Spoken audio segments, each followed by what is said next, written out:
Bonjour, soyez les bienvenus dans ce podcast que j'ai intitulé l'Al-Kasha ou la lumière de tout ce qui est, y compris notre nature divine.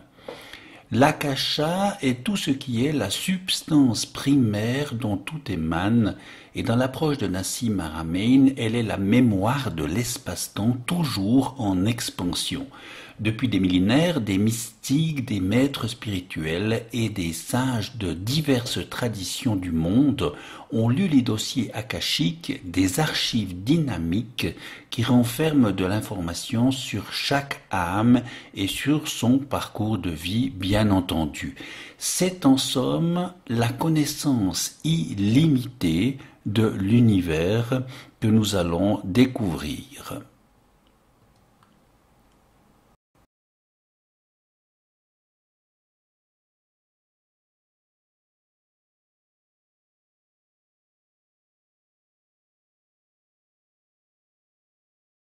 En connaissant le prénom de la personne.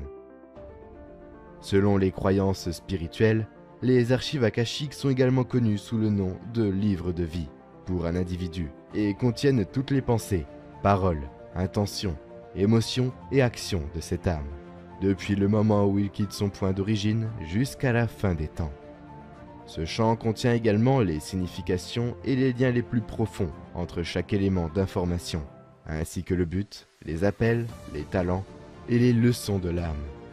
Les informations contenues dans chaque enregistrement d'âme deviennent disponibles via une certaine fréquence unique, comme une empreinte digitale codée dans les énergies de l'univers. Les annales akashiques sont les enregistrements énergétiques du voyage de votre âme depuis vos débuts. C'est tout ce qui vous concerne, tout autour de vous et en vous.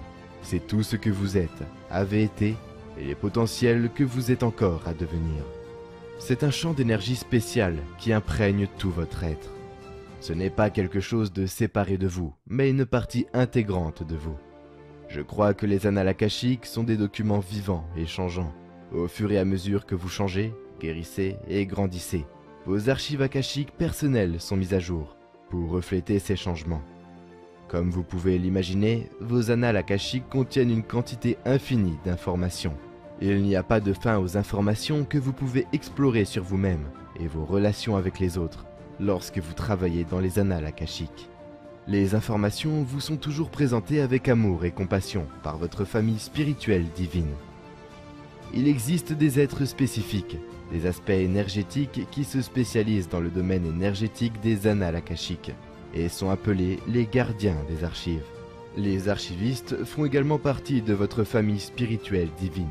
Ces êtres divins ont toujours été à vos côtés, attendant avec impatience de vous aider.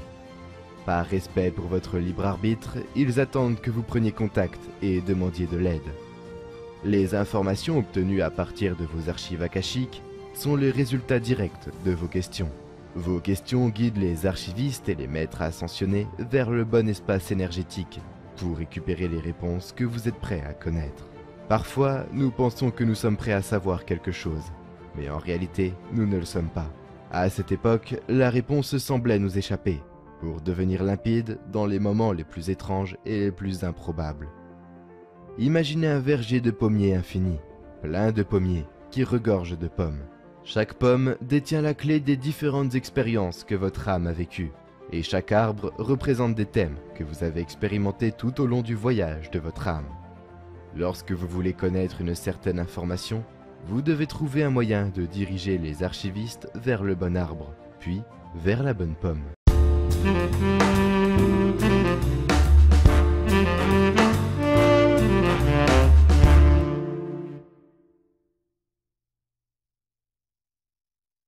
Linda Hove est active dans le domaine de la guérison depuis plus de 20 ans. Elle a fondé le Center for Akashic Studies.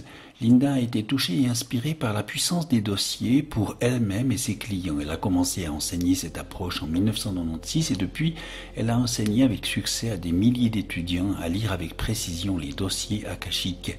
Elle habite la région de Chicago. Selon elle, l'interface avec l'énergie akashique commence à environ 45 cm de votre couronne du 8e chakra. À ce point, l'énergie akashique qui circule par un tube vide ou pilier de lumière par lequel l'énergie passe dans votre dimension intérieure infinie, cette dimension vous lie à l'univers par l'intermédiaire de la personne que vous êtes en cette vie. Et dans cette dimension, vous pouvez trouver votre constitution émotionnelle actuelle, votre structure et vos modèles mentaux, la source de votre volonté bonne pour vous, votre âme, votre relation au divin et tous les aspects de vous-même que vous connaissez sans les voir. Le processus de découverte de soi, d'auto-guérison est continu. Lorsque nous recherchons le point de vue des maîtres, des enseignants et des êtres chers, ils nous aident à prendre la responsabilité de la personne que nous devons être à un moment donné. En invoquant les forces de la lumière, on passe de la conscience humaine à une conscience divine, mais il n'y a là rien de magique, rien non plus qui puisse convoquer des forces obscures. On peut entendre de l'information donnée par des êtres de lumière qui peuvent procéder par des questions-réponses ou nous répondre de façon littérale. Les maîtres sont toujours compatissants, ils sont au service sans jugement, tout en facilitant la croissance et la guérison de notre âme. On peut voir des choses en imaginant des images, des symboles, des formes, des couleurs. On peut aussi avoir dans notre corps des sensations émotionnelles ou physiques, de l'excitation, de la chaleur, du froid, par exemple. Mais la guérison énergétique va inclure 3 moments.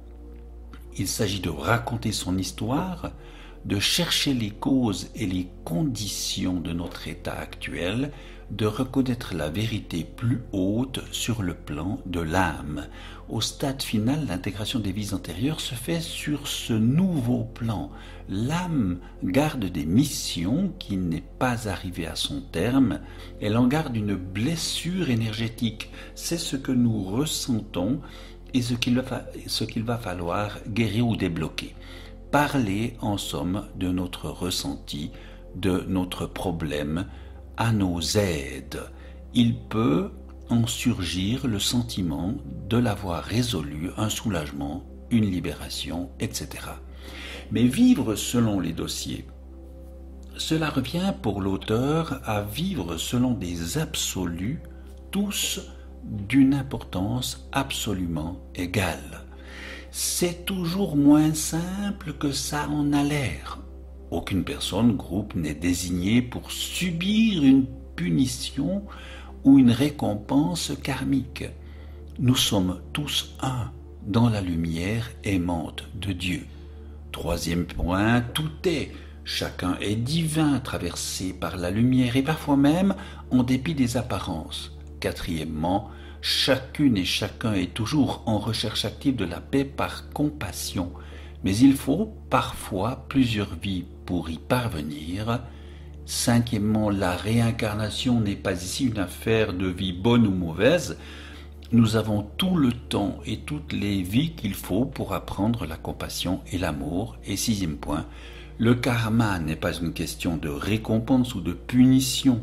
Je suis un humain en train de prendre conscience de sa bonté et de sa divinité, nous dit Linda. 3 pas vont être ici nécessaires. Ne pas craindre, car l'âme est indestructible, indélébile et éternelle. Ne pas juger, car on ne peut juger que ce qui nous convient ou non en fonction de notre parcours de vie. Et ne pas résister, car la résistance est une forme de rejet qui élève une barrière énergétique néfaste à la croissance. L'accès aux mémoires est réservé aux personnes qui veulent aller vers l'éveil spirituel. On y recourt pour obtenir des conseils, améliorer sa situation de vie, pour guérir, s'améliorer et changer. L'accès à cette conscience supérieure est précieux. Il faut avant tout se sentir bien et penser que cela va fonctionner. Il faut donc mettre de côté son esprit analytique et critique. Il faut imaginer cet accès comme une expérience amusante ou comme un terrain de jeu, et tout en sachant que l'information reçue sera toujours choisie par les maîtres les enseignants ou les êtres chers, donc par des intermédiaires. Et cette information, il va falloir l'interpréter et la digérer. Dans ce domaine de la lecture des dossiers akashiques, il nous est recommandé une prière d'accès. En voici un exemple parmi d'autres que vous pouvez trouver sur Internet. Je demande au divin de toujours m'envelopper d'amour, de clarté, de vérité universelle. Je permets aux maîtres, aux enseignants, aux êtres proches d'apporter à travers moi toutes les informations qui sont pour mon plus grand bien et le plus grand bien de tous. Puissent les détenteurs des dossiers me donner accès à tout ce qui est utile pour que je sache et que je puisse avancer. Ici, il nous faut demander et d'être dans l'attention et la conscience. Les registres sont maintenant ouverts et dire sa question plus précise. La réponse peut être des phrases, des bribes, un mot, un sentiment, une émotion, une énergie particulière. Et pour terminer, remercier les maîtres, les enseignants et les êtres proches et déclarer que les dossiers sont maintenant fermés. Dans l'approche de Linda Love, le passé, le présent et le futur sont complètement simultanés et les probabilités de l'avenir sont inscrites dans les dossiers. L'énergie des dossiers passe par le cœur, la lumière attire les âmes d'une même sensibilité, mais surtout les dossiers sont la voie du changement. Personne n'a la capacité de changer notre vie à notre place. Chacune et chacun de nous a en soi la même lumière et elle seule peut nous faire sortir de nos ornières, de nos blessures pour mener à une vie plus spirituelle sur un plan individuel ou collectif. Et pour la première fois dans l'histoire de l'humanité, chaque personne est appelée à s'éveiller à une perspective nouvelle et merveilleuse et à y parvenir de son mieux. Et à travers la planète, des foyers de points de lumière ont commencé à se former. À mesure que ces foyers de lumière continueront de se reconnaître entre eux, ils dessineront une couverture de lumière qui finira par converger et par couvrir toute la planète, irradiant le meilleur de qui nous sommes et magnétisant le meilleur de ce qui nous entoure. Et cette rencontre de la lumière avec la lumière transformera notre réalité. Ce mouvement de conscience spirituelle intérieure est déjà en cours et continuera jusqu'à ce que chaque personne soit vue dans la vérité de qui elle est. Et à mesure que cette lumière s'étendra, elle formera une couche de conscience lumineuse, de bonne volonté, de paix, d'harmonie, qui nous aidera à faire en sorte que la vie fonctionne sur tous les plans, pour chacun d'entre nous, sans exception. Et nous verrons que cette approche est tout à fait compatible avec l'idée d'une supraconscience qui serait notre réalité profonde.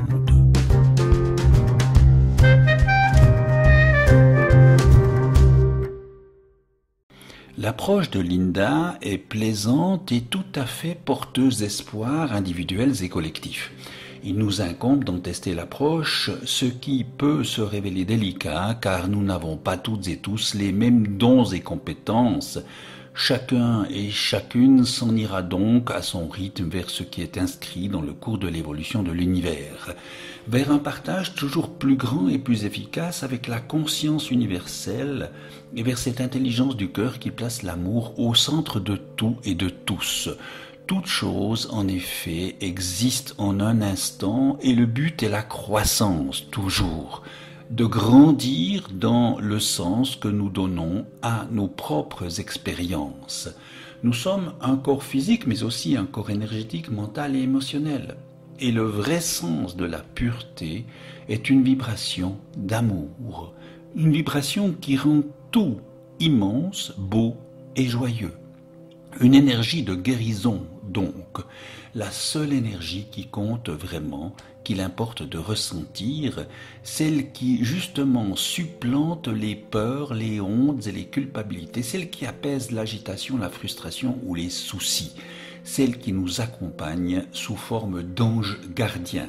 C'est elle qui est la source de toute création, Dieu en somme. Tout y est, à tout moment, à tout instant présent, passé et futur. Dans l'instant présent, hors du non-temps, là où nous pouvons entendre notre vraie nature, notre vrai moi, notre être intérieur spirituel. Il faut donc le ressentir et demander des informations. C'est le pouvoir de manifester nos rêves dans la réalité qui se situe dans la supraconscience, là où tout existe simultanément. Pour y accéder, il faut apprendre bien sûr à faire taire le conscient bruyant, le mental, laisser venir l'intention et la visualisation en nous imaginant connectés à une source infinie d'amour et de lumière, d'information et de connaissances, et la laisser nous guider vers nos rêves et nos désirs en lien avec notre véritable nature divine. Son pouvoir est illimité. Nous pouvons imaginer obtenir avec reconnaissance ce dont nous rêvons, faire comme si nous l'avions déjà. Elle viendra si nous demeurons confiants et patients. La manifestation se produira sous une forme spécifique au bon moment. La surpensée, en réalité, nous conditionne. C'est elle qui fait obstacle. Nous avons toutes et tous la capacité de dépasser ces croyances limitatives, de réaliser à quel point l'univers est mental. Ce à quoi nous pensons intensément peut se réaliser. Il est important de se connecter à cette dimension supérieure en lâchant les soucis et l'agitation mentale. La supraconscience est notre réalité profonde et nous y ouvrir est la clé qui nous donne accès au champ, à la véritable nature de l'univers. Nous y trouvons la clarté, la direction et le but de notre vie qui nous libère de l'ignorance et du déni, de l'illusion et du mensonge, de la peur, de l'anxiété ou de l'agitation, des croyances limitatives ou encore des structures de pouvoir qui nous maintiennent dans l'oppression. Nous pouvons également nous connecter à la supraconscience par les rêves lucides. Nous possédons toutes et tous des capacités divines. Elles nous apporteront de nombreux bienfaits. Il faut adresser une demande lucide, sans motif caché, et des solutions nous seront données en réponse. Il est important de faire confiance au contenu et à la valeur des informations reçues. Il s'agit de demander avec foi et de croire en soi, donc dans cette supraconscience, pour aller vers une meilleure version de soi-même. Mais comme le disait fort bien Nassim Haramein, attention, parce que le libre arbitre est seulement un phénomène local. Localement, vous avez votre libre arbitre. Vous pouvez interpréter les choses autour de vous comme vous le voulez, mais il existe aussi des échelles plus grandes que la vôtre qui font la même chose et vous êtes influencé par ces plus grandes échelles de la création. Si vous vous écartez trop de votre chemin, ces plus grandes échelles vont faire en sorte que vous y reveniez, car il existe un système de sauvegarde de l'univers pour que les choses puissent toujours aller vers plus de cohérence et pour empêcher qu'une chose puisse tout à coup tout détruire. Nous allons donc assister à des miracles dans un proche avenir, mais dans combien de temps? Mystère. Cela va dépendre de toutes et de tous, de notre acceptation de la plus haute connaissance. Nous aurons des choix à faire, ce qui aura une influence sur leur champ morphogénique, sur notre inconscient collectif en quelque sorte. C'est un feedback, car plus nous lui donnons des informations, et plus il nous les retournera. Il y a de l'abondance dans l'univers, mais il y a aussi une collaboration qui est nécessaire. Nous devons donc prendre soin les uns des autres. Même les systèmes de la nature sont en harmonie et non en compétition. Elle a existé, mais seulement au début à travers les organismes monocellulaires. Le système ne peut pas s'auto-détruire. La nature cherche toujours des solutions. Elle fait que l'évolution soit acceptable. Et donc, une société autodestructive comme la nôtre n'obtient pas des technologies qui lui donneraient une puissance gigantesque. Maintenant, les niveaux de conscience montent très rapidement sous différents stress et dans différents secteurs. L'ouverture se voit, les gens en ont marre et veulent un changement. Toutes les solutions sont déjà là, mais la transition va devoir se faire à travers chacun et chacune de nous. Le négatif va devoir se détruire par lui-même. Et nous ne pouvons guère le changer. Il faut que cela se fasse au niveau de chacune et de chacun d'entre nous. Il faut donc prendre distance et voir de manière plus universelle. Et l'Akasha, comme lumière divine universelle, nous aide à faire émerger notre vraie nature faite de paix, de compassion, d'amour et de bonté. Tout ce qui, en réalité et en vérité, permet qu'il soit bon pour toutes et tous d'être nés.